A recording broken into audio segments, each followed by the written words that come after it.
Assalamualaikum warahmatullahi wabarakatuh. Perkenalkan, nama saya Mu'alifah dengan NIM 721141915 akan menjelaskan bab 11 yaitu sistem pendukung pengambilan keputusan.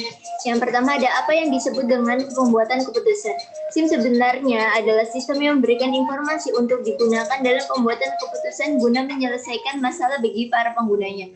Selanjutnya, pemecahan masalah dan pembuatan keputusan. Pemecahan masalah terdiri atas respon terhadap hal yang berjalan dengan baik, serta terhadap hal yang berjalan dengan buruk dengan cara mendefinisikan masalah sebagai kondisi atau peristiwa yang berbahaya atau dapat membahayakan perusahaan atau yang bermanfaat dan dapat memberikan manfaat. Lalu pembuatan keputusan yaitu tindakan memilih di antara berbagai alternatif solusi pemecahan masalah.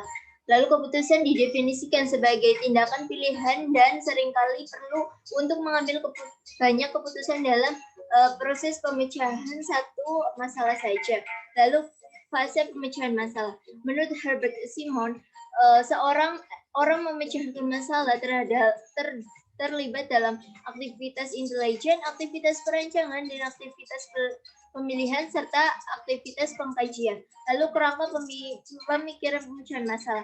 Dua kerangka berpikir yang digunakan dalam pemecahan masalah yaitu model sistem untuk sistem umum perusahaan dan model 8 elemen lingkungan. Model sistem umum ditampilkan sebagai kerangka berpikir perusahaan sebagai suatu sistem yang mengidentifikasi elemen-elemen penting yang harus ada serta aliran dana, informasi, dan keputusan yang menghubungkan elemen-elemen tersebut. Lalu model lingkungan penggunaannya direkomendasikan untuk memahami lingkungan perusahaan dan interaksi antara perusahaan dan masing-masing elemen dalam bentuk aliran sumber dana. Lalu pendekatan sistem. Pendekatan sistem yaitu sederetan langkah-langkah yang direkomendasikan dalam 3 tahap, yaitu upaya persiapan, upaya pendefinisian, dan upaya pemecahan. Pentingnya cara pandang sistem. Cara pandang secara sistem akan mencegah manajer agar tidak bingung karena kompleksitas struktur organisasi dan detail pekerjaan, lalu menekankan pentingnya memiliki tujuan yang baik, menekankan pentingnya memiliki bagian organisasi untuk bekerjasama, mengangkat hubungan antara organisasi dengan lingkungan, serta menempatkan nilai tinggi pada informasi yang dapat dari input yang hanya dapat dicapai melalui sistem perputaran tertutup. Lalu membangun konsep elemen proses pemecahan masalah. Solusi masalah sistem adalah solusi yang membuat sistem tersebut memenuhi tujuannya dengan paling baik, seperti yang dicerminkan dalam standar kinerja sistem. Lalu perbedaan antara keadaan saat ini dengan keadaan yang diinginkan disebut dengan kriteria solusi atau apa yang harus terjadi agar saat ini berubah menjadi situasi yang diinginkan. Lalu memilih solusi yang terbaik. Pemilihan solusi yang terbaik dapat dicapai dengan berbagai cara. Harry Mintzberg, seorang ahli teori manajemen, telah mengidentifikasi 3 pendekatan, yaitu analisis, penilaian, serta penawaran. Lalu permasalahan versus gejala. Gejala adalah kondisi yang dihasilkan masalah. Seringkali seorang manajer melihat gejala dan bukan masalah. Lalu struktur permasalahan. Ada 3 jenis struktur permasalahannya. Pertama, masalah terstruktur karena terdiri atas unsur dan berhubungan antara elemen yang semuanya dipahami oleh seorang yang memecahkan masalah. Lalu masalah yang tidak terstruktur adalah masalah yang tidak memiliki elemen atau hubungan antara elemen yang dipahami oleh orang yang memecahkan masalah. Dan masalah semi struktur adalah masalah yang terdiri atas beberapa elemen atau hubungan yang dipahami oleh si pemecah masalah dan beberapa yang tidak dapat dipahami. Lalu jenis keputusan. Ada 2 keputusan, yaitu keputusan terprogram yang bersifat repetitif dan rutin dalam hal prosedur tertentu digunakan untuk menanganinya, sehingga keputusan tersebut tidak perlu dianggap de novo atau baru setiap kali terjadi. Lalu keputusannya tidak terprogram yang bersifat baru, tidak terstruktur, dan penuh konsekuensi. Lalu sistem pendukung pengambilan keputusan. 2 profesor MIT, Anthony Jory dan Michelle C. Scott Martin mengemukakan klasifikasi masalah ke dalam struktur permasalahan dan tingkat manajemen.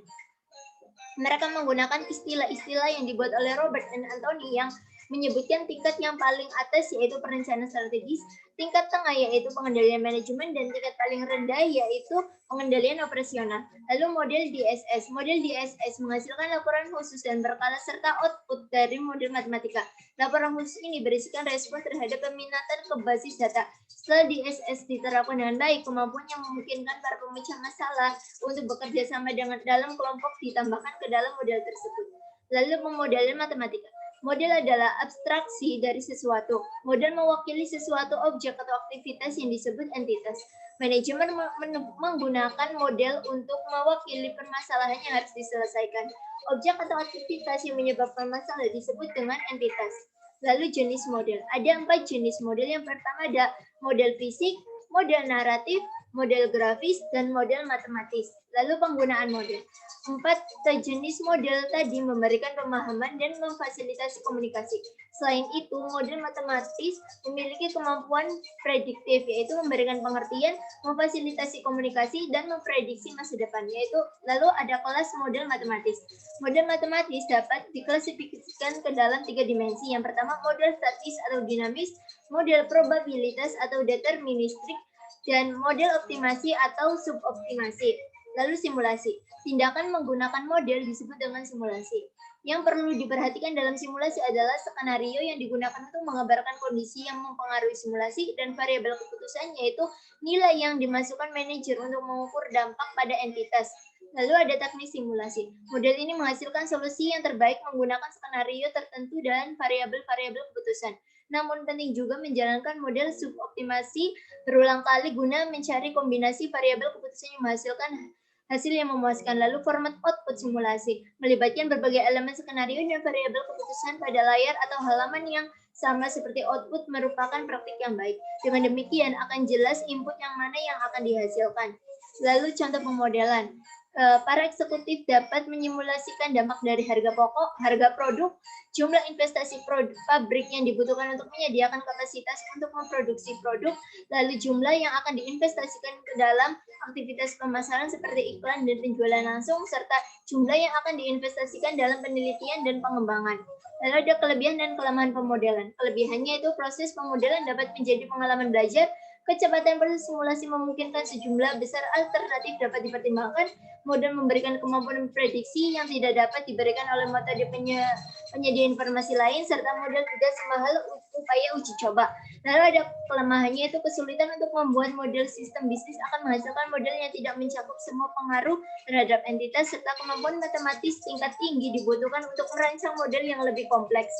Lalu ada pemodelan matematika menggunakan lembar kerja elektronik. Yang ada kapabilitas pemodelan statis dan kapabilitas pemodelan dinamis.